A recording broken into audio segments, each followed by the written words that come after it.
104 administrative system at state and district levels ನಿಂದ unit 12 block 2ರಿಂದ panchayat Raj ತೆಗೆದುಕೊಂಡಿದ್ದೇವೆ. ನಾವು ಅದರ ಬಗ್ಗೆ ಈಗ ತಿಳಿಯಲಿದ್ದೇವೆ.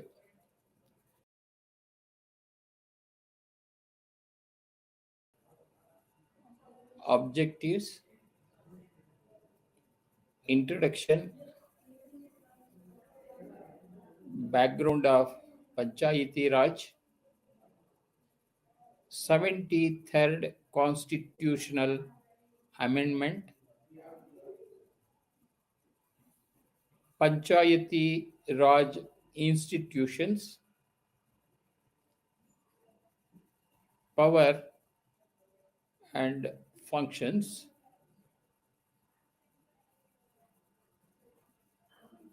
administrative structure, finance,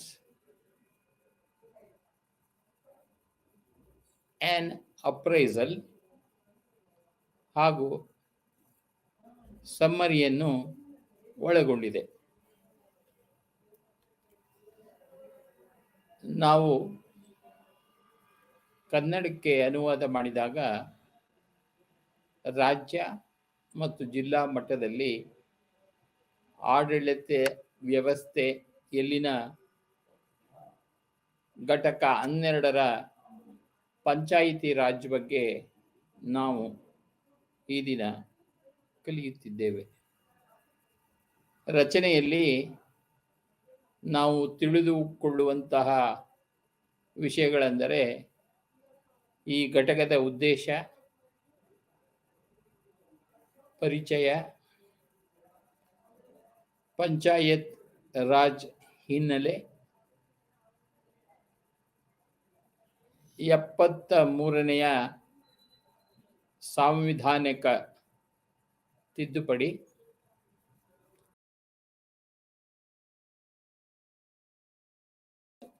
ಸಂಸ್ಥೆಗಳು ಯಾವುವು,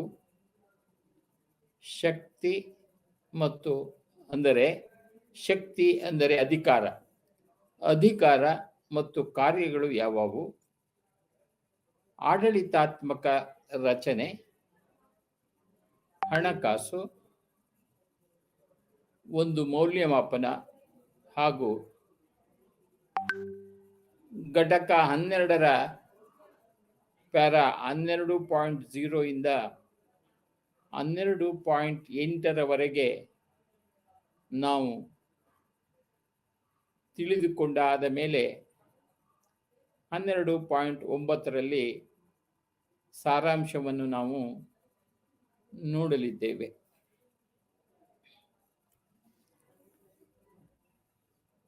ಈ ಘಟಕದ ಉದ್ದೇಶಗಳೆಂದರೆ ಪಂಚಾಯತ್ ರಾಜ್ ಹಿನ್ನೆಲೆ,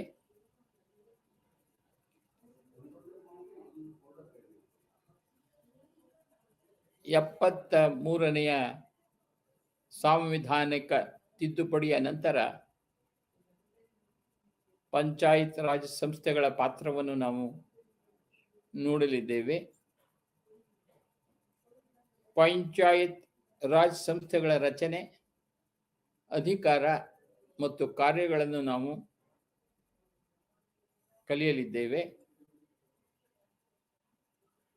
ಪಂಚಾಯತ್ ರಾಜ್ ಸಂಸ್ಥೆಗಳ ಆಡಳಿತ ರಚನೆ ಮತ್ತು ಹಣಕಾಸಿನ ಸಂಪನ್ಮೂಲಗಳ ಸಮರ್ಪಕತೆ ಮತ್ತು ಪಂಚಾಯತ್ ರಾಜ್ ಸಂಸ್ಥೆಗಳ ಕೆಲಸವನ್ನು ನಾವು ಈ ದಿನ ತಿಳಿಯಲಿದ್ದೇವೆ.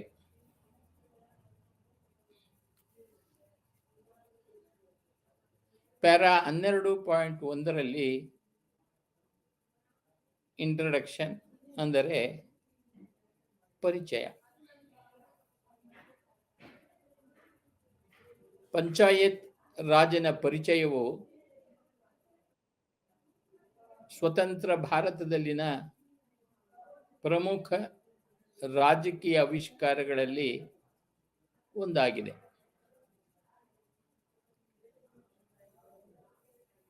ಇದೊಂದು ಕ್ರಾಂತಿಕಾರಿ ಹೆಜ್ಜೆ ಎಂದೂ ಸಹ ಪರಿಗಣಿಸಲಾಗಿದೆ.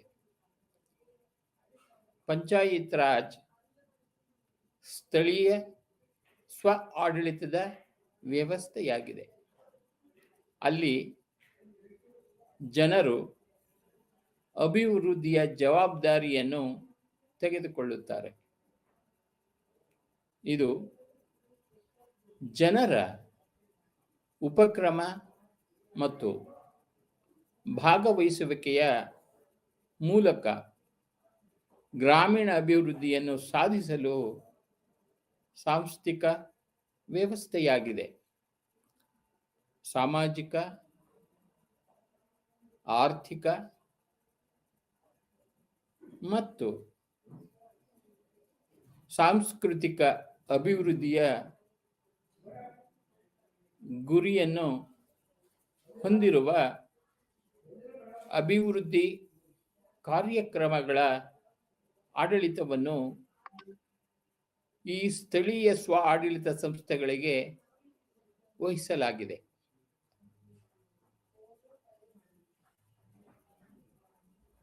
ಪಂಚಾಯಿತಿ ರಾಜ್ ಗ್ರಾಮ, ಬ್ಲಾಕ್ ಮತ್ತು ಜಿಲ್ಲಾ ಮಟ್ಟದಲ್ಲಿ ಪ್ರಜಾಸತ್ತಾತ್ಮಕ ಸಂಸ್ಥೆಗಳ 3 ಹಂತದ ರಚನೆಯನ್ನು ಒಳಗೊಂಡಿರುತ್ತದೆ.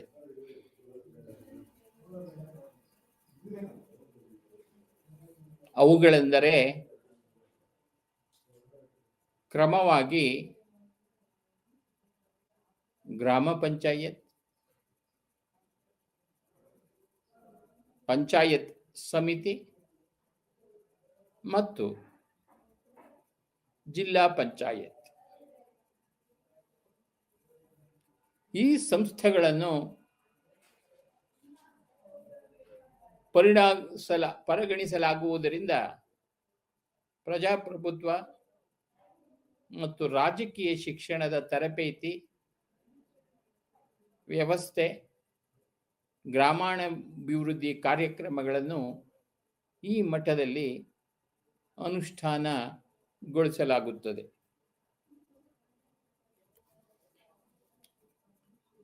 ಇದರಿಂದ ಅಭಿವೃದ್ಧಿಯ ಫಲವು ನೇರವಾಗಿ ಸಮುದಾಯಕ್ಕೆ ಸೇರುತ್ತದೆ. ಭಾರತದಲ್ಲಿ ಸುಮಾರು 2,76,718 ಪಂಚಾಯತ್ ರಾಜ್ ಇನ್ಸ್ಟಿಟ್ಯೂಷನ್ಗಳಿದ್ದು, ಈಗ ಬಹುಶಃ ಇನ್ನೂ ಜಾಸ್ತಿ ಇರಬಹುದು. ಅವುಗಳಲ್ಲಿ 2,69,347 ಗ್ರಾಮ ಪಂಚಾಯಿತಿಗಳು, 6,717 ಬ್ಲಾಕ್ ಪಂಚಾಯಿತಿಗಳು, ಪಂಚಾಯಿತಿ ಸಮಿತಿಗಳು,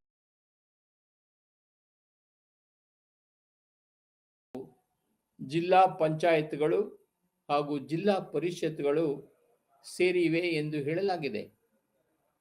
ನಾವು ಈಗ ಈ ಹೊತ್ತಿನಲ್ಲಿ ಗಮನಿಸುವುದಾದರೆ ಬಹುಶಃ ಇವೆಲ್ಲ ಜಾಸ್ತಿಯಾಗಿರಬಹುದು. ಈ ಸಂದರ್ಭದಲ್ಲಿ PRIಗಳ ಅಂದರೆ ಯಾವಾಗಲೂ ತಾವು ತಿಳಿದುಕೊಳ್ಳಬೇಕು, ಪಂಚಾಯತ್ ರಾಜ್ ಇನ್ಸ್ಟಿಟ್ಯೂಷನ್ಗೆ ನಾವು PRI ಎಂದು ಉಪಯೋಗಿಸುತ್ತೇವೆ. ಈ ಸಂದರ್ಭದಲ್ಲಿ PRIಗಳ 30.45 ಲಕ್ಷ ಚುನಾಯಿತ ಸದಸ್ಯರು ಗ್ರಾಮೀಣ ಸ್ಥಳೀಯ ಆಡಳಿತದಲ್ಲಿ ಕೊಡುಗೆ ನೀಡುತ್ತಿದ್ದಾರೆ. ಗಮನಿಸಬೇಕಾದ ಅಂಶವೆಂದರೆ 45% ಬರುವ 13.79 ಲಕ್ಷ ಚುನಾಯಿತ ಮಹಿಳಾ ಪ್ರತಿನಿಧಿಗಳು, ಅದರಲ್ಲಿ ಪಂಚಾಯತ್ ರಾಜ್ ಸಚಿವಾಲಯ ವಾರ್ಷಿಕ ವರದಿ 2019-2020ರಲ್ಲಿ ನಾವು ಪೇಜ್ 9ರಲ್ಲಿ ನೋಡಬಹುದಾಗಿದೆ. ಈ ಸಂಸ್ಥೆಗಳನ್ನು ವಿಕೇಂದ್ರೀಕರಣ ಮತ್ತು ಗ್ರಾಮ ಸ್ವರಾಜ್ ತತ್ವಶಾಸ್ತ್ರದ ಆಧಾರದ ಮೇಲೆ 1959ರಲ್ಲಿ ಸ್ಥಾಪಿಸಲಾಗಿದೆ. ಈ ಘಟಕದಲ್ಲಿ ನಾವು ಪಂಚಾಯತ್ ರಾಜ್ ಸಂಸ್ಥೆಗಳ ಹಿನ್ನೆಲೆ, ರಚನೆ, ಶಕ್ತಿ ಅಂದರೆ ಮುಂದೆ ಬರುವ ಎಲ್ಲ ಶಕ್ತಿ ಎಂಬ ಪದವನ್ನು ತಾವು ಅಧಿಕಾರ ಎಂದು ತಿಳಿಯಬೇಕಾಗಿ ವಿನಂತಿಸುತ್ತೇನೆ. ಆದುದರಿಂದ ಸಂಸ್ಥೆಗಳ ಹಿನ್ನೆಲೆ, ರಚನೆ, ಅಧಿಕಾರ ಮತ್ತು ಕಾರ್ಯಗಳನ್ನು ಈಗ ನಾವು ಚರ್ಚಿಸಲಿದ್ದೇವೆ. ಹೆಚ್ಚುವರಿಯಾಗಿ ನಾವು ಅಧಿಕಾರಶಾಹಿ, ಹಣಕಾಸು ಸಂಪನ್ಮೂಲಗಳು ಮತ್ತು 73ನೇ ಸಾಂವಿಧಾನಿಕ ತಿದ್ದುಪಡಿಯ ಪಾತ್ರವನ್ನು ಕಲಿಯಲಿದ್ದೇವೆ ಹಾಗೂ ಈಗ ಅದರ ಬಗೆಗೆ ವಿವರಿಸಲಿದ್ದೇವೆ. 12.2 ಬ್ಯಾಕ್ಗ್ರೌಂಡ್ ಆಫ್ ಪಂಚಾಯಿತಿ ರಾಜ್ ಅಂದರೆ ಪಂಚಾಯಿತಿ ರಾಜ್ ಹಿನ್ನೆಲೆ. ಪ್ರಾಚೀನ ಕಾಲದಿಂದಲೂ ದೇಶದಲ್ಲಿ ಕೆಲವು ರೀತಿಯ ಗ್ರಾಮೀಣ ಸಂಸ್ಥೆಗಳು ಅಸ್ತಿತ್ವದಲ್ಲಿದ್ದವು. ಗ್ರಾಮವು ಆರಂಭಿಕ ಯುಗದಲ್ಲಿ ಗ್ರಾಮೀಣ ಸ್ವಸರ್ಕಾರದ ಕೇಂದ್ರವಾಗಿತ್ತು.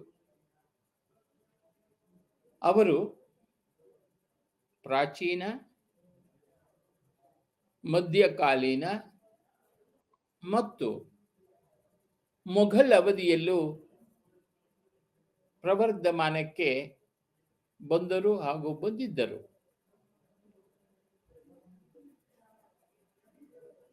ರಾಷ್ಟ್ರೀಯತಾವಾದಿ ಚಳುವಳಿಯ ಸಂದರ್ಭದಲ್ಲಿ ತಳಮಟ್ಟದಲ್ಲಿ ಸ್ವ ಆಡಳಿತ ಸಂಸ್ಥೆಗಳ ಸ್ಥಾಪನೆಯು ರಾಷ್ಟ್ರೀಯತಾವಾದಿ ಸಿದ್ಧಾಂತದ ಒಂದು ಭಾಗವಾಗಿದೆ ಎಂದು ನಂಬಬೇಕಾಗುತ್ತದೆ. ಸ್ವಾತಂತ್ರ್ಯಕ್ಕಾಗಿ ಅಹಿಂಸಾತ್ಮಕ ಹೋರಾಟದ ನೇತೃತ್ವ ವಹಿಸಿದ್ದ ಮಹಾತ್ಮ ಗಾಂಧೀಜಿಯವರು ಗ್ರಾಮ ಸ್ವರಾಜ್ಯ ನನ್ನ ಕಲ್ಪನೆ ಎಂದರೆ ಅದು ತನ್ನ ಸ್ವಂತ ಅಗತ್ಯಗಳಿಗಾಗಿ ತನ್ನ ನೆರೆಹೊರೆಯವರಿಂದ ಸ್ವತಂತ್ರವಾದ ಸಂಪೂರ್ಣ ಗಣರಾಜ್ಯವಾಗಿದೆ ಮತ್ತು ಇನ್ನೂ ಅನೇಕರಿಗೆ ಅವಲಂಬನೆಯು ಅವಶ್ಯಕವಾಗಿದೆ ಎಂದು ಹೇಳಿದ್ದರು.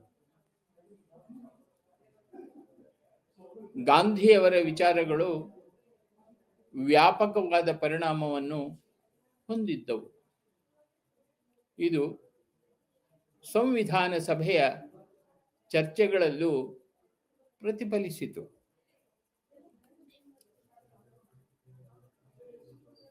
ಸಂವಿಧಾನದ ಕರಡು ಯಾವುದೇ ಉಲ್ಲೇಖವನ್ನು ಮಾಡಿಲ್ಲ. ಸ್ವಸರ್ಕಾರದ ಘಟಕವಾಗಿ ಗ್ರಾಮ, ಆದರೆ ಗ್ರಾಮಗಳು ಆರ್ಥಿಕ, ಮತ್ತು ಸಾಮಾಜಿಕ ಅಭಿವೃದ್ಧಿಯಲ್ಲಿ ಪ್ರಮುಖ ಪಾತ್ರ ವಹಿಸಬೇಕು ಎಂದು ಸಂವಿಧಾನ ಸಭೆಯಲ್ಲಿ ಅನೇಕರು ಭಾವಿಸಿದ್ದರು.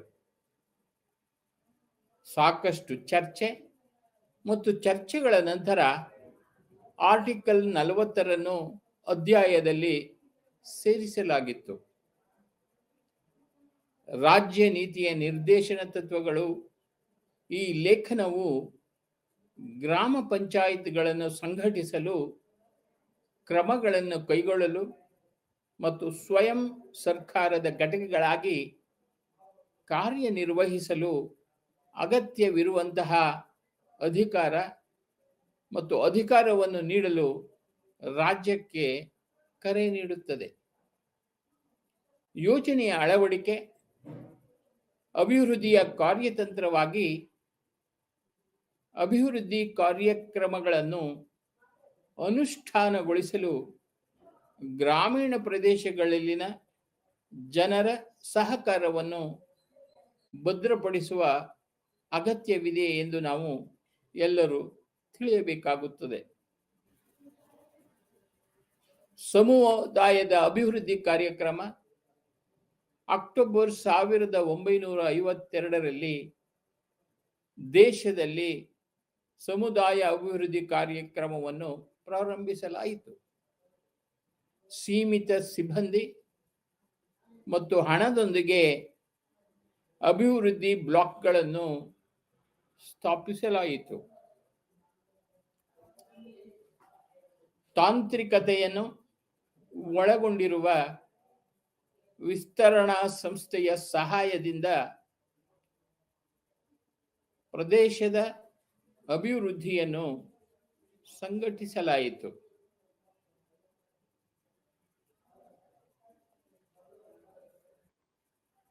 ಬ್ಲಾಕ್ ಡೆವಲಪ್ಮೆಂಟ್ ಆಫೀಸರ್ ನೇತೃತ್ವದಲ್ಲಿ ಕೆಲಸ ಮಾಡುವ ತಜ್ಞರು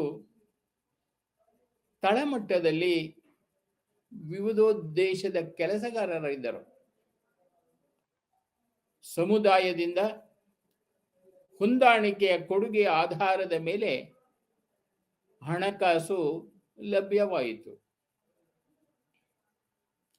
ಸೀಮಿತ ಸರ್ಕಾರವನ್ನು ಬಳಸುವುದು ಉದ್ದೇಶವಾಗಿತ್ತು.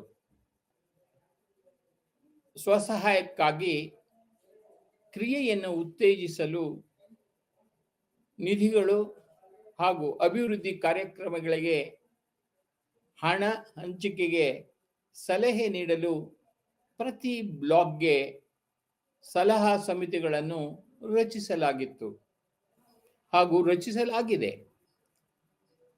ಸಮುದಾಯ ಅಭಿವೃದ್ಧಿ ಕಾರ್ಯಕ್ರಮದ ಕೆಲಸವನ್ನು ಪರಿಶೀಲಿಸು ಯೋಜನೆಗಳ ಸಮಿತಿಯು ಕಾರ್ಯಕ್ರಮವನ್ನು ಅಧ್ಯಯನ ಮಾಡಲು ತಂಡವನ್ನು ಸಹ ರಚಿಸಿತು ಮತ್ತು ಅವುಗಳ ಕಾರ್ಯಗತಗೊಳಿಸುವಿಕೆಯಲ್ಲಿ ಹೆಚ್ಚಿನ ದಕ್ಷತೆಯನ್ನು ಖಚಿತಪಡಿಸಿಕೊಳ್ಳಲು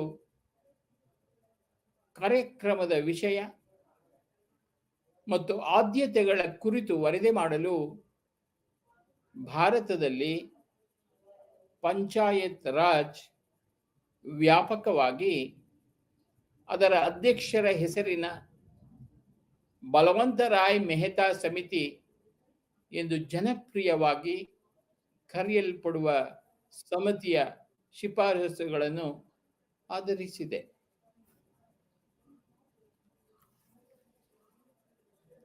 ವಿವರವಾಗಿ ಹೋದ ಸಮಿತಿಯು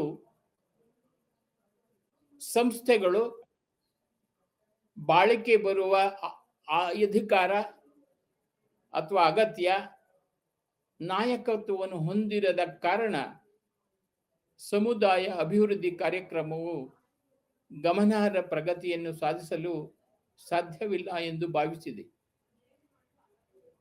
ಈ ಸಂಸ್ಥೆಗಳು ಯಾವುದೇ ಪ್ರಗತಿ ಸಾಧಿಸಬೇಕಾದರೆ ಪ್ರಾತಿನಿಧಿಕ ಗುಣ ಹೊಂದಿರಬೇಕು ಎಂದು ಅಭಿಪ್ರಾಯಪಟ್ಟಿದ್ದರು.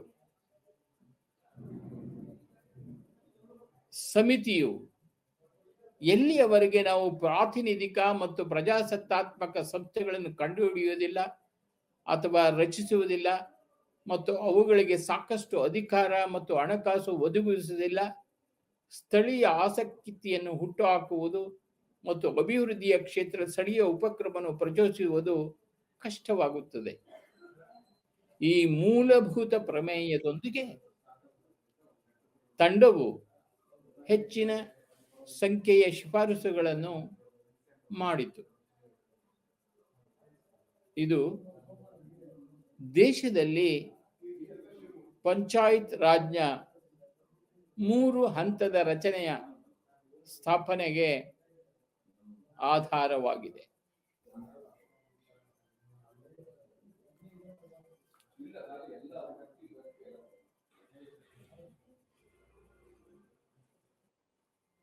ಯೋಜನೆ ಮತ್ತು ಅಭಿವೃದ್ಧಿಯ ಘಟಕವಾಗಲು ಜಿಲ್ಲೆ ತುಂಬಾ ದೊಡ್ಡದಾಗಿದೆ ಮತ್ತು ಗ್ರಾಮವು ತುಂಬಾ ಚಿಕ್ಕದಾಗಿದೆ ಎಂದು ತಂಡವು ಭಾವಿಸಿತ್ತು. ಅಭಿವೃದ್ಧಿ ಕಾರ್ಯಗಳಿಗಾಗಿ ಗ್ರಾಮಕ್ಕಿಂತ ದೊಡ್ಡದಾದ ಮತ್ತು ಜಿಲ್ಲೆಗಿಂತ ಚಿಕ್ಕದಾದ ಪ್ರಾದೇಶಿಕ ವ್ಯಾಪ್ತಿಯೊಂದಿಗೆ ಹೊಸ ಸ್ಥಳೀಯ ಸಂಸ್ಥೆಯನ್ನು ರಚಿಸಬೇಕೆಂದು ಉದ್ದೇಶಿಸಲಾಗಿತ್ತು. ಇದು ಪರವಾಗಿ ಆಯ್ಕೆ ಮಾಡಿದೆ. ಜಿಲ್ಲೆಗೆ ಆದ್ಯತೆ ನೀಡಿ 1952ರಲ್ಲಿ ಅಸ್ತಿತ್ವಕ್ಕೆ ಬಂದ ಬ್ಲಾಕ್ ಸಮುದಾಯ ಅಭಿವೃದ್ಧಿಗಳ ಬ್ಲಾಕ್ಗಳ ಅನುಭವವು ತಂಡವನ್ನು ಬ್ಲಾಕ್ಗೆ ಒಲವು ತೋರುವಂತೆ ಪ್ರಭಾವಿಸಿತು. ಬ್ಲಾಕ್ ಗ್ರಾಮ ಪಂಚಾಯಿತಿಯು ನಿರ್ವಹಿಸಲಾಗದ ಕಾರ್ಯಗಳಿಗೆ ಸಾಕಷ್ಟು ದೊಡ್ಡ ಪ್ರದೇಶವನ್ನು ನೀಡಿತು ಮತ್ತು ಇನ್ನು ನಿವಾಸಿಗಳ ಆಸಕ್ತಿ ಮತ್ತು ಸೇವೆಯನ್ನು ಆಕರ್ಷಿಸುವಷ್ಟು ಚಿಕ್ಕದಾಗಿದೆ. ಪ್ರತಿ ಬ್ಲಾಕ್ಗೆ ಪಂಚಾಯತ್ ಸಮಿತಿಗಳೆಂಬ ಶಾಸನಬದ್ಧ ಸಂಸ್ಥೆಗಳನ್ನು ಸ್ಥಾಪಿಸಲು ಅದು ಶಿಫಾರಸು ಮಾಡಿತ್ತು. ಸಮಿತಿಯ ಕೆಳಗೆ ಗ್ರಾಮ ಮಟ್ಟದಲ್ಲಿ ಗ್ರಾಮ ಪಂಚಾಯತ್ ಮತ್ತು ಸಮಿತಿಯ ಮೇಲೆ ಪ್ರತಿ ಜಿಲ್ಲೆಗೆ ಜಿಲ್ಲಾ ಪರಿಷತ್ತನ್ನು ಶಿಫಾರಸು ಮಾಡಲಾಯಿತು. ಗ್ರಾಮ ಪಂಚಾಯಿತಿಯನ್ನು ನೇರವಾಗಿ ಚುನಾಯಿತ ಪ್ರತಿನಿಧಿಗಳೊಂದಿಗೆ ರಚಿಸಬೇಕು ಎಂದು ತಂಡವು ಭಾವಿಸಿತ್ತು. ಆದರೆ ಪರೋಕ್ಷವಾಗಿ ಚುನಾಯಿತ ಸದಸ್ಯರೊಂದಿಗೆ ಸಮಿತಿಗಳು ಮತ್ತು ಜಿಲ್ಲಾ ಪರಿಷತ್ತುಗಳನ್ನು ರಚಿಸಬೇಕೆಂದು ಆದೇಶಿಸಲಾಯಿತು. ಕಾರ್ಯಾಂಗ ಮತ್ತು ವಿಚಾರಣಾ ಕಾರ್ಯಗಳನ್ನು ಪ್ರತ್ಯೇಕಿಸಬೇಕೆಂದು ತಾತ್ವಿಕವಾಗಿ ಒಪ್ಪಿಕೊಳ್ಳಲಾಯಿತು. ಅದರ ದೃಷ್ಟಿಯಲ್ಲಿ ಸಮಿತಿಯು ಅಭಿವೃದ್ಧಿ ಕಾರ್ಯಗಳಿಗೆ ಜವಾಬ್ದಾರರಾಗಿರಬೇಕೆಂದು ಮತ್ತು ಜಿಲ್ಲಾ ಪರಿಷತ್ತು ಸಮನ್ವಯ ಮತ್ತು ಮೇಲ್ವಿಚಾರಣಾ ಕಾರಣಗಳಿಗಾಗಿ ಜವಾಬ್ದಾರರಾಗಿರಬೇಕೆಂದು ಉದ್ದೇಶಿಸಲಾಯಿತು. ಇದು 3 ಹಂತದ ರಚನೆಯನ್ನು ಶಿಫಾರಸು ಮಾಡಿತ್ತು. ಅದು ಸಂವಿಧಾನ, ಆಂತರಿಕ ಸಂಘಟನೆಯ ಬಗ್ಗೆ ಹಲವಾರು ಶಿಫಾರಸುಗಳನ್ನು ಮಾಡಿದೆ. ಕಾರ್ಯಗಳು, ಹಣಕಾಸು, ಸಿಬ್ಬಂದಿ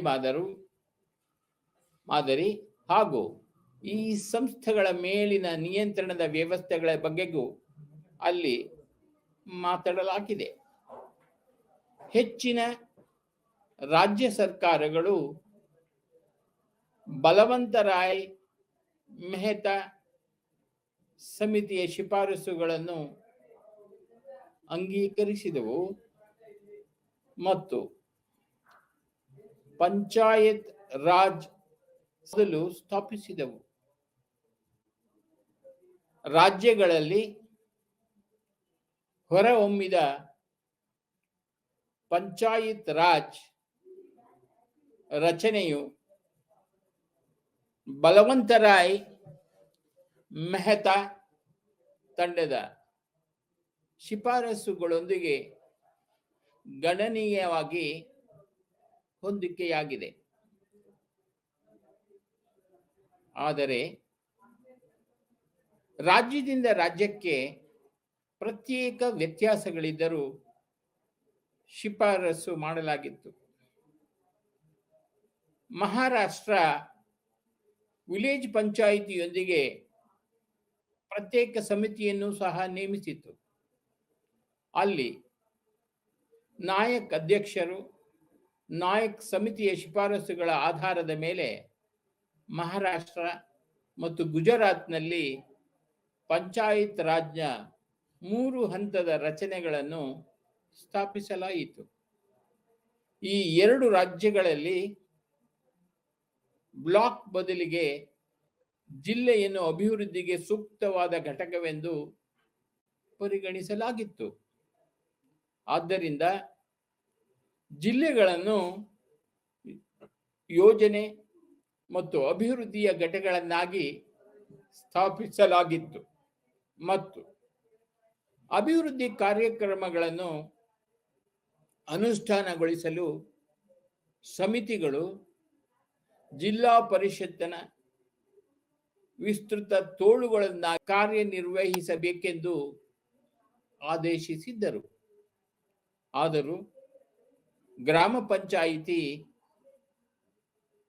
ರಾಜ್ನ ಮೂಲ ಘಟಕವಾಗಿ ಅದು ಮುಂದುವರಿಯಿತು. ದೇಶದಲ್ಲಿ ಹೀಗೆ ಪಂಚಾಯತ್ ರಾಜನ 2 ವಿಭಿನ್ನ ಮಾದರಿಗಳು ಹೊರಹೊಮ್ಮಿವೆ.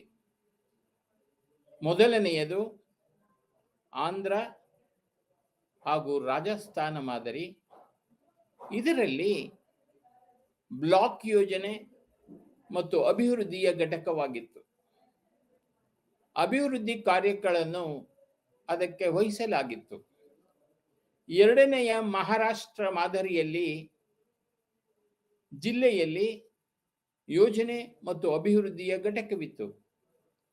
ಈ 2 ಮಾದರಿಗಳ ನಡುವೆ ವಿವಿಧ ರಾಜ್ಯಗಳಲ್ಲಿನ ಪಂಚಾಯತ್ ರಾಜ್ ಸಂಸ್ಥೆಗಳ ರಚನೆಯಲ್ಲಿ ಅವುಗಳ ಬಗ್ಗೆ ವ್ಯತ್ಯಾಸ, ಸಂವಿಧಾನ, ಅಧಿಕಾರ, ಕಾರ್ಯಗಳು, ವಿವಿಧ ಹಂತಗಳ ಸ್ವರೂಪ ಮತ್ತು ಗಾತ್ರ, ಪಂಚಾಯತ್ ರಾಜ್ ಅನ್ನು ಬಲಪಡಿಸಲು, ಸುಧಾರಣೆಗಳನ್ನು ಪರಿಶೀಲಿಸಲು ಮತ್ತು ಶಿಫಾರಸು ಮಾಡಲು ಕೇಂದ್ರ ಮತ್ತು ರಾಜ್ಯ ಸರ್ಕಾರಗಳು ಹಲವಾರು ಸಮಿತಿಗಳು ಮತ್ತು ಆಯೋಗಗಳನ್ನು ನೇಮಿಸಲಾಯಿತು.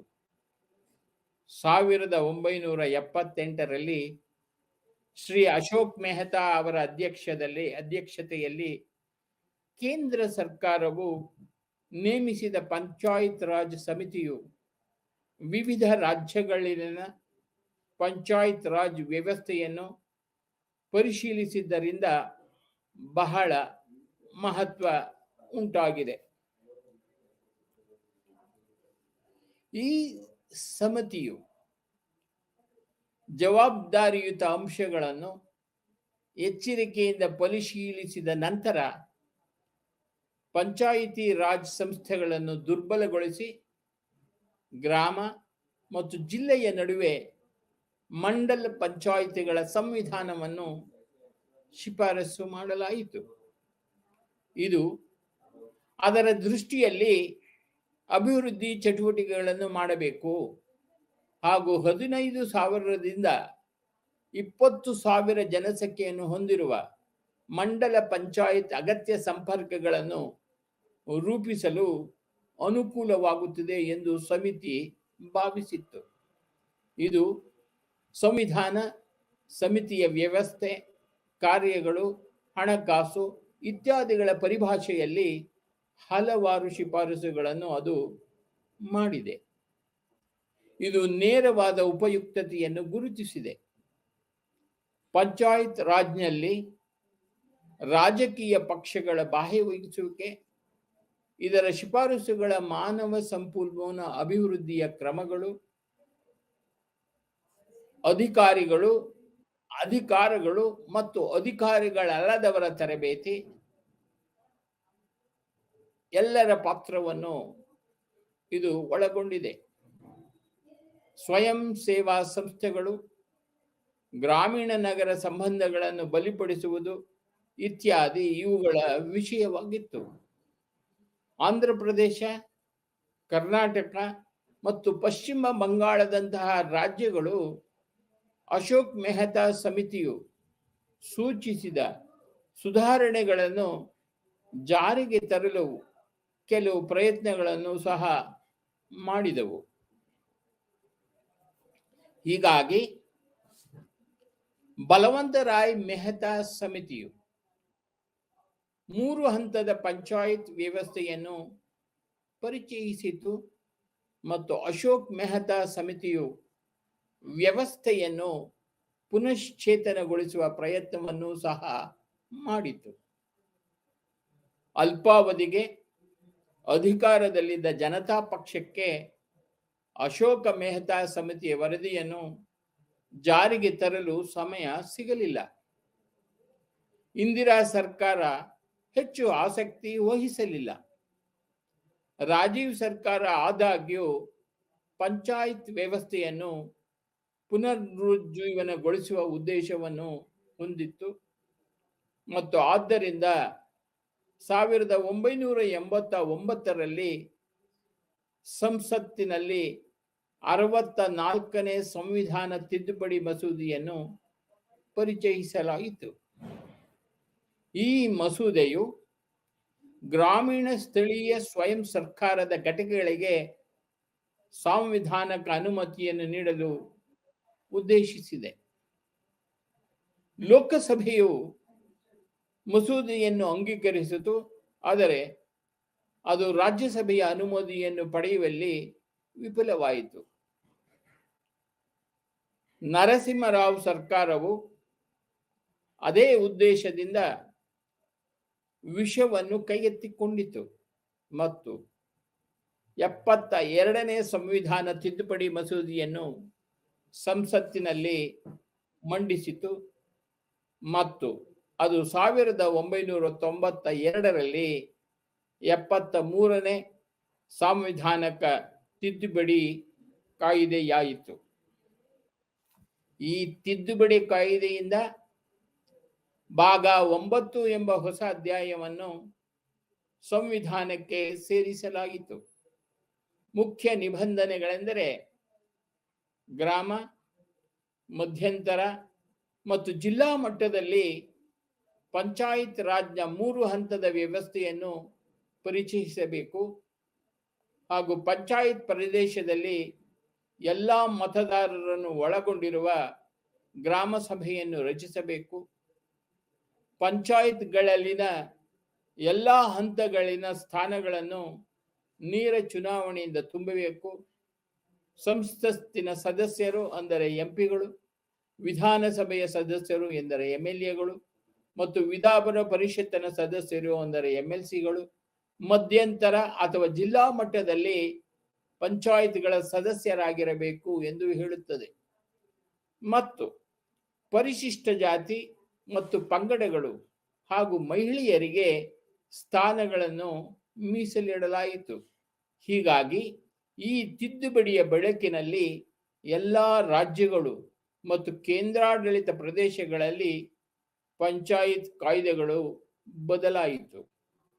73ನೇ ಸಂವಿಧಾನದ ತಿದ್ದುಪಡಿಯ ನಿಬಂಧನೆಗಳನ್ನು ನಂತರದ ವಿಭಾಗದಲ್ಲಿ ವಿವರವಾಗಿ ನಾವು ಚರ್ಚಿಸಲಿದ್ದೇವೆ.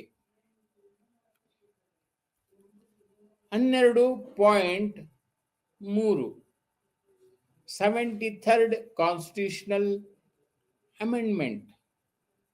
73ನೇ ಸಾಂವಿಧಾನಿಕ ತಿದ್ದುಪಡಿ. ಸಂವಿಧಾನದ 73ನೇ ತಿದ್ದುಪಡಿ ಕಾಯ್ದೆ 1992ರ ಅಡಿಯಲ್ಲಿ ಸ್ವಸರ್ಕಾರದ ಸಾಂವಿಧಾನಿಕ ಸ್ಥಾನಮಾನವನ್ನು ಪಂಚಾಯತ್ಗಳಿಗೆ ನೀಡಲಾಯಿತು. 24 ಏಪ್ರಿಲ್ 1993ರಿಂದ ಕಾಯ್ದೆಯನ್ನು ಜಾರಿಗೊಳಿಸಿ ಮತ್ತು ಜಾರಿಗೊಳಿಸುವುದರೊಂದಿಗೆ ಈ ಸಂಬಂಧಿತ ಶಾಸನವನ್ನು ತಿದ್ದುಪಡಿ ಮಾಡಲು ರಾಜ್ಯಗಳನ್ನು ಕೇಳಲಾಯಿತು. 24 ಏಪ್ರಿಲ್ 1994ರೊಳಗೆ ಕಾಯ್ದೆಗೆ ಅನುಗುಣವಾಗಿ ಪಂಚಾಯತ್ಗಳಿಗೆ ತರಲು ಸಂಬಂಧಿಸಿತು. ಕಾಯ್ದೆ ಮುಖ್ಯ ಲಕ್ಷಣಗಳನ್ನು ಕೆಳಗೆ ನಾವು ಚರ್ಚಿಸಿದ್ದೇವೆ. ಭಾರತದ ಸಂವಿಧಾನವು ಗ್ರಾಮ, ಮಧ್ಯಂತರ ಮತ್ತು ಜಿಲ್ಲಾ ಮಟ್ಟದಲ್ಲಿ 3 ಹಂತದ ಪಂಚಾಯತ್ಗಳ ಏಕರೂಪದ ವ್ಯವಸ್ಥೆಯನ್ನು ಒದಗಿಸುತ್ತದೆ.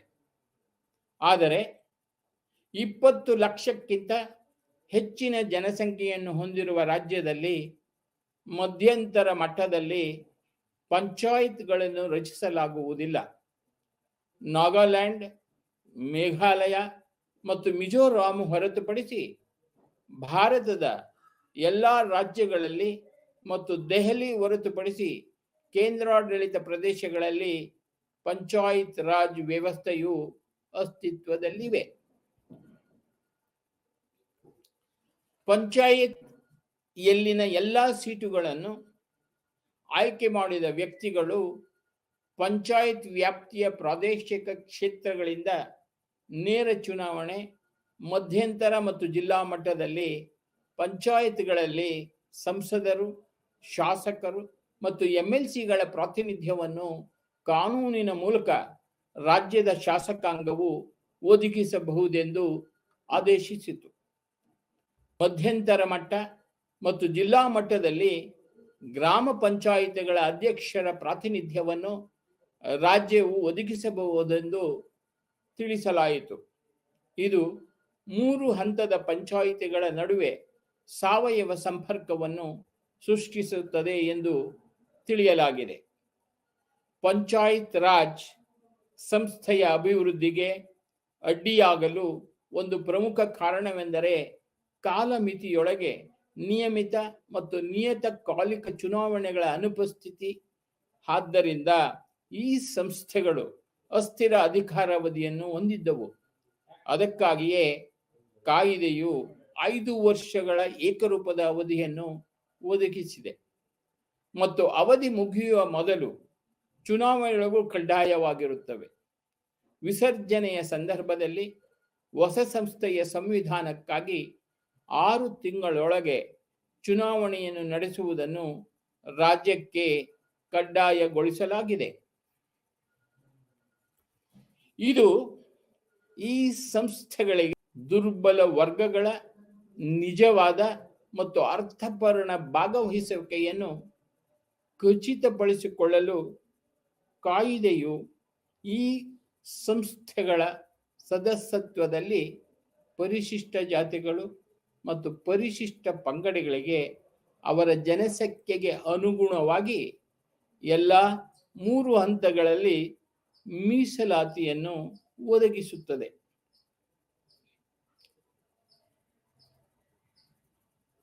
ಸದಸ್ಯತ್ವ ಮಟ್ಟದಲ್ಲಿ ಕೇವಲ ಭಾಗವಹಿಸುವಿಕೆಯು ಅರ್ಥಪೂರ್ಣವಾಗಿರುವುದಿಲ್ಲ.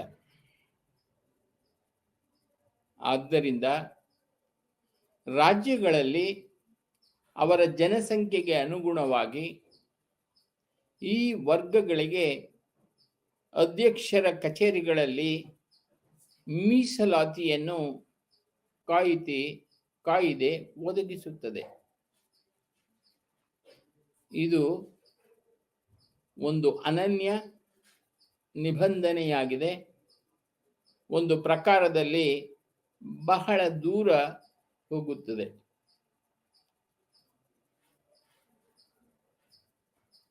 ಎಲ್ಲ ಹಂತಗಳಲ್ಲಿ ನಿರ್ಧಾರ ತೆಗೆದುಕೊಳ್ಳುವಲ್ಲಿ ಈ ದುರ್ಬಲ ವರ್ಗಗಳಿಗೆ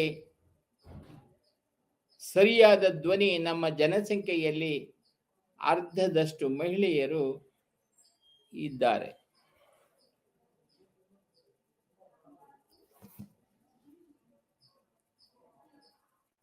ಅವರಿಗೆ ಸ್ಥಳೀಯ ಕಚೇರಿಗಳಲ್ಲಿ ಭಾಗವಹಿಸುವ ಅವಕಾಶವನ್ನು ನೀಡುವ ಸಲುವಾಗಿ 1/3 ಕಡಿಮೆ ಇಲ್ಲದಂತೆ ಅವರ ಪರವಾಗಿ ಅಧ್ಯಕ್ಷರ ಹುದ್ದೆಗಳನ್ನು ಕಾಯ್ದಿರಿಸಲಾಗಿದೆ.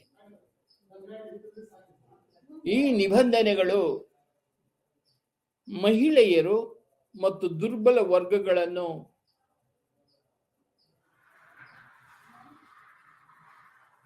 ಗ್ರಾಮೀಣ ಅಭಿವೃದ್ಧಿಯಲ್ಲಿ ಸಮಾನ ಪಾಲುದಾರರು ಎಂದು ಮಾಡುತ್ತದೆ.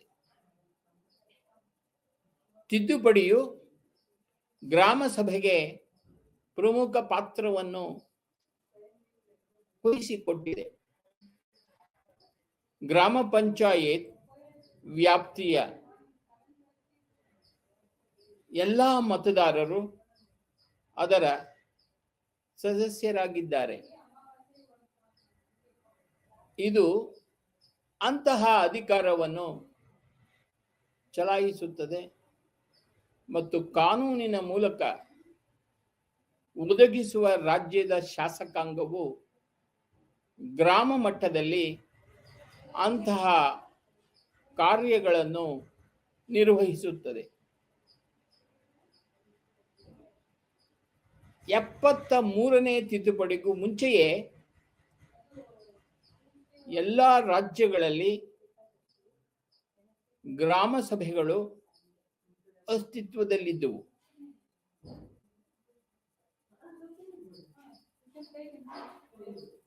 ಆದರೆ ಅವು ಕಾಗದದ ಮೇಲೆ ಮಾತ್ರ ಅಸ್ತಿತ್ವದಲ್ಲಿದ್ದವು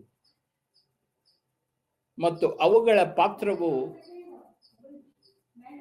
ಅತ್ಯಲ್ಪವಾಗಿತ್ತು. ಗ್ರಾಮ ಸಭೆಯ ಸಂಸ್ಥೆಯನ್ನು ಪುನಶ್ಚೇತನಗೊಳಿಸಬೇಕು, ಜನರನ್ನು ತಳಮಟ್ಟದಿಂದ ಕಾರ್ಯಕ್ರಮ ರೂಪಿಸಲು ತೊಡಗಿಸಿಕೊಳ್ಳಬೇಕೆಂಬ ಆಶಯವನ್ನು ಹೊಂದಿದ್ದರು.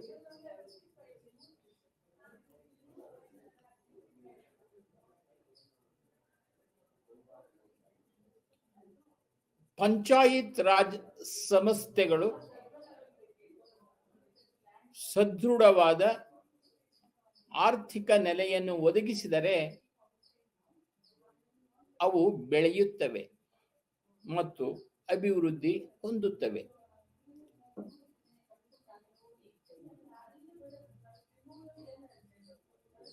ಈ ಉದ್ದೇಶಕ್ಕಾಗಿಯೇ ಕಾಯ್ದೆಯು ಕಡ್ಡಾಯವಾಗಿ ಹಣಕಾಸಿನ ವರ್ಗಾವಣೆಯ ವ್ಯವಸ್ಥೆಯನ್ನು ಒದಗಿಸುತ್ತದೆ. ಪ್ರತಿ 5 ರಾಜ್ಯಗಳಲ್ಲಿ ಒಮ್ಮೆ ರಾಜ್ಯ ಹಣಕಾಸು ಆಯೋಗವನ್ನು ಸ್ಥಾಪಿಸಲಾಗಿದೆ, ಅಂದರೆ ಸ್ಟೇಟ್ ಫೈನಾನ್ಸ್ ಕಾರ್ಪೊರೇಷನ್. ಬರುವ ವರ್ಷಗಳಲ್ಲಿ ಪಂಚಾಯತ್ಗಳ ಆರ್ಥಿಕ ಸ್ಥಿತಿಯನ್ನು ಪರಿಶೀಲಿಸಲು ಮತ್ತು ಈ ಸಂಸ್ಥೆಗಳ ಸಂಪನ್ಮೂಲ ಮೂಲವನ್ನು ಬಲಪಡಿಸಲು ಸೂಕ್ಷ್ಮ ಶಿಫಾರಸುಗಳನ್ನು ಮಾಡಲು ಪ್ರಜಾಪ್ರಭುತ್ವದಲ್ಲಿ ಮುಕ್ತ ಮತ್ತು ನ್ಯಾಯಸಮ್ಮತ ಚುನಾವಣೆಗಳು ಯಾವುದೇ ಸಂಸ್ಥೆಗೆ ಜನರಿಂದ ನಂಬಿಕೆ ಮತ್ತು ಗೌರವವನ್ನು ಪಡೆಯುವಲ್ಲಿ ಪ್ರಮುಖ ಹಂತವಾಗಿದೆ. ಆದ್ದರಿಂದ ಕಾಯ್ದೆಯು ಎಲ್ಲ ಪಂಚಾಯತ್ ಚುನಾವಣೆಗಳ ಮೇಲ್ವಿಚಾರಣೆ, ನಿರ್ದೇಶನ ಮತ್ತು ನಡವಳಿಕೆಗಾಗಿ ರಾಜ್ಯ ಚುನಾವಣಾ ಆಯೋಗಕ್ಕೆ ಅಂದರೆ ಸ್ಟೇಟ್ ಎಲೆಕ್ಷನ್ ಕಮಿಷನ್ಗೆ ಒದಗಿಸುತ್ತದೆ. 29 ಐಟಂಗಳನ್ನು ಒಳಗೊಂಡಿರುವ 11ನೇ ವೇಳಾಪಟ್ಟಿ ಅಂದರೆ ಉದಾಹರಣೆಗೆ ಕೃಷಿ, ಸಣ್ಣ ನೀರಾವರಿ, ಮೀನುಗಾರಿಕೆ, ಗ್ರಾಮೀಣ ವಸತಿ ಇತ್ಯಾದಿಗಳು ಪಂಚಾಯತ್ ರಾಜ್ ಇನ್ಸ್ಟಿಟ್ಯೂಷನ್ಗಳಿಗೆ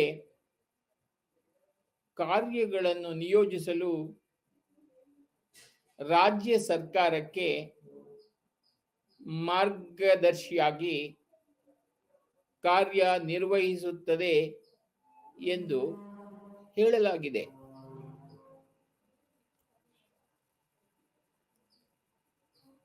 ಆರ್ಥಿಕ ಅಭಿವೃದ್ಧಿ ಮತ್ತು ಸಾಮಾಜಿಕ ನ್ಯಾಯಕ್ಕಾಗಿ ಪಂಚಾಯತ್ಗಳು ಯೋಜನೆಗಳು ಸಿದ್ಧಪಡಿಸಬೇಕು. ಪಂಚಾಯಿತಿಗಳು ಸಿದ್ಧಪಡಿಸಿರುವ ಯೋಜನೆಗಳು ಜಿಲ್ಲಾ ಯೋಜನಾ ಸಮಿತಿಯಿಂದ ಕ್ರೋಢೀಕರಿಸಬೇಕು. ತಿದ್ದುಪಡಿಯ ಕಾಯ್ದೆಯ ಮತ್ತೊಂದು ಪ್ರಮುಖ ನಿಬಂಧನೆಯು ಜಿಲ್ಲೆಯಲ್ಲಿ ಪಂಚಾಯತ್ ಮತ್ತು ಪುರಸಭೆಗಳು ಸಿದ್ಧಪಡಿಸಿದ ಯೋಜನೆಗಳನ್ನು ಕ್ರೋಢೀಕರಿಸಲು ಜಿಲ್ಲಾ ಯೋಜನಾ ಸಮಿತಿಯ ಸಂವಿಧಾನವಾಗಿದೆ, ಅಂದರೆ ಡಿಸ್ಟ್ರಿಕ್ಟ್ ಪ್ಲಾನಿಂಗ್ ಕಮಿಟಿ. 73ನೇ ಸಾಂವಿಧಾನಿಕ ತಿದ್ದುಪಡಿ ಕಾಯ್ದೆ 1992ರ ಒಟ್ಟು ಪರಿಣಾಮವೆಂದರೆ ಪಂಚಾಯತ್ ರಾಜ್ ಸಂಸ್ಥೆಗಳ ಸಾಂವಿಧಾನಿಕ ಸ್ಥಾನಮಾನ, ಈ ಸಂಸ್ಥೆಗಳ ಸಾಮಾಜಿಕ ನೆಲೆಯನ್ನು ವಿಸ್ತರಿಸುವುದು, ಪಂಚಾಯತ್ಗಳನ್ನು ಯೋಜನೆಯ ಅಡಿಪಾಯವನ್ನಾಗಿ ಮಾಡುವುದು, ಪಂಚಾಯತ್ ರಾಜ್ ಸಂಸ್ಥೆಗಳು ಕೈಗೊಳ್ಳಬೇಕಾದ ಅಭಿವೃದ್ಧಿ ಕಾರ್ಯಗಳಿಗಾಗಿ ಸಾಂವಿಧಾನಿಕ ನಿಗದಿಪಡಿಸಿದ ನಿಧಿಯನ್ನು ಒದಗಿಸುವುದು ಹಾಗೂ ಕಾಲಮಿತಿಯೊಳಗೆ ನಿಯಮಿತ ಮತ್ತು ಆವರ್ತಕ ಚುನಾವಣೆಗಳಿಗೆ ಅವಕಾಶ ಮಾಡಿಕೊಡುವುದು ನಿಬಂಧನೆಗಳಾಗಿತ್ತು.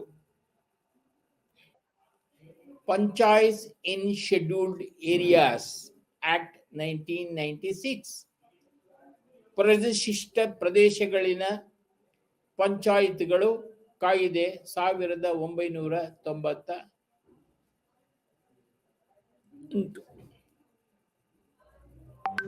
73ನೇ ಸಾಂವಿಧಾನಿಕ ತಿದ್ದುಪಡಿ ಕಾಯ್ದೆಯ ನಿಬಂಧನೆಗಳು ಆಂಧ್ರಪ್ರದೇಶ, ಮಧ್ಯಪ್ರದೇಶ, ರಾಜಸ್ಥಾನ, ಗುಜರಾತ್, ಮಹಾರಾಷ್ಟ್ರ, ಹಿಮಾಚಲ ಪ್ರದೇಶ, ಒರಿಸ್ಸಾ ಮತ್ತು ಸಂವಿಧಾನದ 244ನೇ ವಿಧಿಯ ಬಿಹಾರ ವಿಭಾಗದ ಷರತ್ತು ಸಲ್ಲಿರುವ ಪರಿಶಿಷ್ಟ ಪ್ರದೇಶಗಳಿಗೆ ಅನ್ವಯಿಸುವುದಿಲ್ಲ. ಸಂಸತ್ತು ಡಿಸೆಂಬರ್ 24, 1996ರಂದು ಪಂಚಾಯತ್ ಪರಿಶಿಷ್ಟ ಪ್ರದೇಶಗಳಿಗೆ ವಿಸ್ತರಣೆ ಕಾಯ್ದೆ 1996 ಶಾಸನ ಮಾಡುವ ಮೂಲಕ 73ನೇ ಸಾಂವಿಧಾನಿಕ ತಿದ್ದುಪಡಿ ಕಾಯ್ದೆಯನ್ನು ಈ ಪ್ರದೇಶಗಳಿಗೆ ವಿಸ್ತರಿಸಿತು. ಪಂಚಾಯತ್ಗಳ ನಿಬಂಧನೆಗಳ ಮೂಲಭೂತ ಪ್ರಮೇಯವು ಭಾಗವಹಿಸುವಿಕೆಯನ್ನು ಸುಲಭಗೊಳಿಸುವುದಾಗಿತ್ತು. ಗ್ರಾಮ ಸಭೆಗೆ ಅಧಿಕಾರ ನೀಡುವ ಮೂಲಕ ಬುಡಕಟ್ಟು ಪ್ರದೇಶಗಳಲ್ಲಿ ಪ್ರಜಾಪ್ರಭುತ್ವ, ಭೂಮಿ, ನೀರು, ಅರಣ್ಯ ಮತ್ತು ಖನಿಜಗಳಂತಹ ನೈಸರ್ಗಿಕ ಸಂಪನ್ಮೂಲಗಳನ್ನು ನಿರ್ವಹಿಸುವ ಶಕ್ತಿಯನ್ನು ಸಮುದಾಯಕ್ಕೆ ಮರುಸ್ಥಾಪಿಸುವುದು ಮತ್ತು ಅದರ ಪ್ರಾದೇಶಿಕ ವ್ಯಾಪ್ತಿಗಳಿಗೆ ಅಭಿವೃದ್ಧಿಗಾಗಿ ಪರಿಣಾಮಕಾರಿ ವಿತರಣಾ ವ್ಯವಸ್ಥೆಯನ್ನು ವಿಕಸನಗೊಳಿಸುವುದು ಇದರ ಉದ್ದೇಶವಾಗಿತ್ತು. ಆದಾಗ್ಯೂ ಗೊಂದಲ ರಾಜ್ಯಗಳ ಸಂಖ್ಯೆಯು ಗ್ರಾಮ ಸಭೆಯ ಮೇಲೆ ಗ್ರಾಮ ಪಂಚಾಯತ್ಗೆ ಹೆಚ್ಚಿನ ಅಧಿಕಾರವನ್ನು ನೀಡುವ ಮೂಲಕ ಕಾಯ್ದೆಯ ಉದ್ದೇಶಗಳನ್ನು ದುರ್ಬಲಗೊಳಿಸುವುದರಿಂದ ರಾಜ್ಯ ಸರ್ಕಾರದ ಕಡೆಯಿಂದ ವ್ಯಾಪಕ ನಿರಾಸಕ್ತಿ ಇತ್ತು. ರಾಜ್ಯ ಸರ್ಕಾರಗಳು, ವಿಶೇಷವಾಗಿ ಸ್ಥಳೀಯ ಸ್ವಸರ್ಕಾರ ಎಂಬ ಪದದ ಬಗ್ಗೆ ಸ್ಪಷ್ಟವಾದ ಕಲ್ಪನೆಯನ್ನು ತೋರುತ್ತಿರಲಿಲ್ಲ.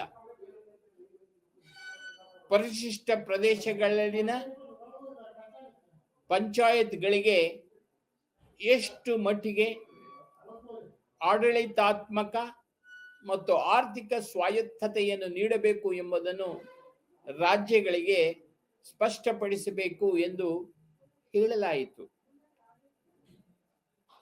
ಅಂತಹ ಸಂದರ್ಭಗಳಲ್ಲಿ ಸರ್ಕಾರ,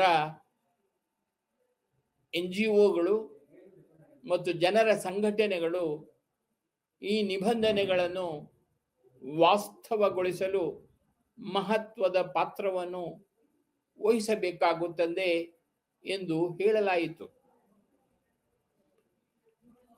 ಪಂಚಾಯಿತಿ ರಾಜ್ ಇನ್ಸ್ಟಿಟ್ಯೂಷನ್, ಪಂಚಾಯಿತಿ ರಾಜ್ ಸಂಸ್ಥೆಗಳು 73ನೇ ಸಾಂವಿಧಾನಿಕ ತಿದ್ದುಪಡಿಯ ನಂತರ ನಾವು ಪ್ರತಿ ರಾಜ್ಯದಲ್ಲಿ ಗ್ರಾಮ, ಬ್ಲಾಕ್ ಮತ್ತು ಜಿಲ್ಲಾ ಮಟ್ಟದಲ್ಲಿ 3 ಹಂತದ ಪಂಚಾಯತ್ ರಾಜ್ ರಚನೆಯನ್ನು ಹೊಂದಿದ್ದೇವೆ. ಗ್ರಾಮ ಸಭೆ, ಗ್ರಾಮ ಮಟ್ಟದಲ್ಲಿ ಪಂಚಾಯಿತಿಗಳ ರಚನೆಯ ಪ್ರಮುಖ ಲಕ್ಷಣವೆಂದರೆ ಗ್ರಾಮ ಸಭೆ ಇದು ಸರ್ವೋಚ್ಚ ಗ್ರಾಮ ಸಭೆ ಮತ್ತು ಪಂಚಾಯತ್ ರಾಜ್ ಇನ್ಸ್ಟಿಟ್ಯೂಷನ್ಗಳ ಏಕೈಕ ಕಾನೂನಿನ ಅಡಿಯಲ್ಲಿ ಕಾನೂನು ಸ್ಥಾನಮಾನವನ್ನು ಹೊಂದಿದೆ. ಇದು ಗ್ರಾಮ ಪಂಚಾಯತ್ ವ್ಯಾಪ್ತಿಯೊಳಗೆ ಒಳಗೊಂಡಿರುವ ಗ್ರಾಮದ ಮತದಾರರ ಪಟ್ಟಿಯಲ್ಲಿ ಮತದಾರರಾಗಿ ನೋಂದಾಯಿಸಲಾದ ಎಲ್ಲ ವಯಸ್ಕ ವ್ಯಕ್ತಿಗಳನ್ನು ಒಳಗೊಂಡಿದೆ. ಗ್ರಾಮ ಸಭೆಯು ಪ್ರತಿ ವರ್ಷ 2 ಸಾಮಾನ್ಯ ಸಭೆಗಳನ್ನು ನಡೆಸುವುದನ್ನು ಕಡ್ಡಾಯಗೊಳಿಸಲಾಗಿದೆ. ಗ್ರಾಮ ಸಭೆಯು ಅಂತಹ ಅಧಿಕಾರವನ್ನು ಚಲಾಯಿಸಬಹುದು ಮತ್ತು ನಿರ್ವಹಿಸಬಹುದು. ರಾಜ್ಯದ ಶಾಸಕಾಂಗವು ಕಾನೂನಿನ ಮೂಲಕ ಒದಗಿಸಬಹುದಾದಂತಹ ಕಾರ್ಯಗಳು ಹೆಚ್ಚಿನ ರಾಜ್ಯಗಳಲ್ಲಿ ಗ್ರಾಮ ಸಭೆಗಳನ್ನು ಅತ್ಯಾಧುನಿಕ ಮಟ್ಟದಲ್ಲಿ ಜನಪ್ರಿಯ ಭಾಗವಹಿಸುವಿಕೆಯ ಸಾಧನವನ್ನಾಗಿ ರಚಿಸಲಾಗಿದೆ ಎಂದು ಹೇಳಲಾಗಿದೆ. ಪಂಚಾಯತ್ನ ಖಾತೆಗಳು ಮತ್ತು ಆಡಳಿತವನ್ನು ಪರಿಗಣಿಸಲು ಮತ್ತು ವಿವಿಧ ಯೋಜನೆಗಳ ಅಡಿಯಲ್ಲಿ ಅಭಿವೃದ್ಧಿ ಮತ್ತು ಫಲಾನುಭವಿಗಳನ್ನು ಗುರುತಿಸಲು ತೆರಿಗೆ ಮತ್ತು ಯೋಜನೆಗಳ ಪ್ರಸ್ತಾವನೆಗಳನ್ನು ಅನುಮೋದಿಸುವ ಅಧಿಕಾರವನ್ನು ಅವರು ಹೊಂದಿದ್ದಾರೆ ಎಂದು ಹೇಳಲಾಗಿದೆ. ಗ್ರಾಮ ಪಂಚಾಯತ್, ಗ್ರಾಮ ಪಂಚಾಯಿತಿ ಯು ದೇಶದಾದ್ಯಂತ ಗ್ರಾಮ ಪಂಚಾಯತ್ ರಾಜ್ ರಚನೆಯಲ್ಲಿ ಮೂಲಭೂತ ಘಟಕವಾಗಿದೆ. ಪ್ರಾಚೀನ ಕಾಲದಿಂದಲೂ ದೇಶದಲ್ಲಿ ಗ್ರಾಮ ಪಂಚಾಯಿತಿಗಳು ಅಸ್ತಿತ್ವದಲ್ಲಿದ್ದುದರಿಂದ ಬಹುತೇಕ ಎಲ್ಲ ರಾಜ್ಯಗಳು ಅವುಗಳ ಮಹತ್ವವನ್ನು ಗುರುತಿಸಿವೆ. ಪಂಚಾಯತ್ಗಳು ಸಮುದಾಯಕ್ಕೆ ಹತ್ತಿರವಾಗಿರುವುದರಿಂದ ಅಭಿವೃದ್ಧಿ ಕಾರ್ಯಕ್ರಮಗಳ ಅನುಷ್ಠಾನದಲ್ಲಿ ಜನರ ನೇರ ಭಾಗವಹಿಸುವಿಕೆಯನ್ನು ಖಚಿತಪಡಿಸುತ್ತದೆ ಎಂದು ಭಾವಿಸಲಾಗಿದೆ. ಗ್ರಾಮ ಪಂಚಾಯತ್ ಯಲ್ಲಿನ ಎಲ್ಲಾ ಸ್ಥಾನಗಳನ್ನು ಪಂಚಾಯತ್ ಪ್ರದೇಶದ ಪ್ರಾದೇಶಿಕ ಕ್ಷೇತ್ರಗಳಿಂದ ನೇರ ಚುನಾವಣೆಯ ಮೂಲಕ ಆಯ್ಕೆ ಮಾಡಿದ ವ್ಯಕ್ತಿಗಳಿಂದ ತುಂಬಲಾಗುತ್ತದೆ. ಪರಿಶಿಷ್ಟ ಜಾತಿ ಮತ್ತು ಪಂಗಡ ಹಾಗೂ ಮಹಿಳೆಯರಿಗೆ ಸ್ಥಾನಮಾನಗಳನ್ನು ಮೀಸಲಿಡಲಾಗಿದೆ.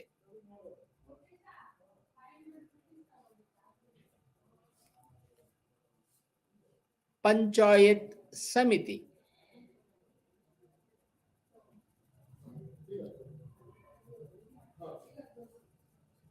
ಪಂಚಾಯತ್ ಸಮಿತಿ ಅಂದರೆ PS ಪಂಚಾಯತ್ ರಾಜ್ ರಚನೆಯಲ್ಲಿ ಮುಂದಿನ ಪ್ರಮುಖ ಸಂಸ್ಥೆಯಾಗಿದೆ. ಬಹುತೇಕ ಎಲ್ಲ ರಾಜ್ಯಗಳಿನ ಸಮಿತಿಗಳಿಗೆ ಪ್ರಮುಖ ಪಾತ್ರ ನೀಡಲಾಗಿದೆ. ಈ ಪ್ರದೇಶದ ಮತದಾರರು ನೇರವಾಗಿ ತಮ್ಮ ಪ್ರತಿನಿಧಿಗಳನ್ನು ಸಮಿತಿಯಲ್ಲಿ ಆಯ್ಕೆ ಮಾಡುತ್ತಾರೆ. ರಾಜ್ಯವು ಗ್ರಾಮ ಪಂಚಾಯಿತಿಗಳ ಅಧ್ಯಕ್ಷರು, ಸಂಸದರು, ಶಾಸಕರು ಮತ್ತು MLCಗಳ ಪ್ರಾತಿನಿಧ್ಯವನ್ನು ಒದಗಿಸಬಹುದು. ಹೀಗಾಗಿ ಪಂಚಾಯತ್ ಸಮಿತಿಗಳ ರಚನೆಯು ರಾಜ್ಯದಿಂದ ರಾಜ್ಯಕ್ಕೆ ಬದಲಾಗುತ್ತದೆ. ಆದಾಗ್ಯೂ ಸ್ಥಾನಮಾನಗಳು ಪರಿಶಿಷ್ಟ ಜಾತಿಗಳು, ಬುಡಕಟ್ಟುಗಳು ಮತ್ತು ಮಹಿಳೆಯರಿಗೆ ಮೀಸಲಾಗಿ ಇಡಲಾಗಿದೆ. ಜಿಲ್ಲಾ ಪರಿಷತ್ ಅಂದರೆ ZP ಅನ್ನು ಮೂರನೇ ಹಂತವಾಗಿ ಎಲ್ಲ ರಾಜ್ಯಗಳಲ್ಲಿ ಜಿಲ್ಲಾ ಮಟ್ಟದಲ್ಲಿ ಸ್ಥಾಪಿಸಲಾಗಿದೆ. ಜಿಲ್ಲಾ ಪರಿಷತ್ತಿನ ರಚನಾತ್ಮಕ ಮಾದರಿಯ ಪಂಚಾಯತ್ ಸಮಿತಿಯಲ್ಲಿರುವಂತೆಯೇ ಇರುತ್ತದೆ. ಮತದಾರರು ತಮ್ಮ ಕ್ಷೇತ್ರಗಳಿಂದ ತಮ್ಮ ಪ್ರತಿನಿಧಿಗಳನ್ನು ನೇರವಾಗಿ ಆಯ್ಕೆ ಮಾಡುತ್ತಾರೆ. ಈ ಸ್ಥಾನಗಳನ್ನು ಪರಿಶಿಷ್ಟ ಜಾತಿ, ಪಂಗಡ ಮತ್ತು ಮಹಿಳೆಯರಿಗೆ ಮೀಸಲಿಡಲಾಗಿದೆ. ರಾಜ್ಯ ಶಾಸಕಾಂಗವು ಪಂಚಾಯತ್ ಸಮಿತಿಗಳ ಅಧ್ಯಕ್ಷರು, ಸಂಸದರು, ಶಾಸಕರು ಮತ್ತು MLCಗಳ ಕಾನೂನು ಪ್ರಾತಿನಿಧ್ಯವನ್ನು ಒದಗಿಸಬಹುದು. Reservation for women in panchayat Raj institutions. Andhra Pradesh, Bihar, Chhattisgarh, Himachal Pradesh, Jharkhand, Kerala, Karnataka, Madhya Pradesh, Maharashtra, Odisha, Rajasthan ಮುಂತಾದ ರಾಜ್ಯಗಳು ಮಹಿಳೆಯರಿಗೆ 50% ಮೀಸಲಾತಿಯನ್ನು ಜಾರಿಗೆ ತಂದಿವೆ.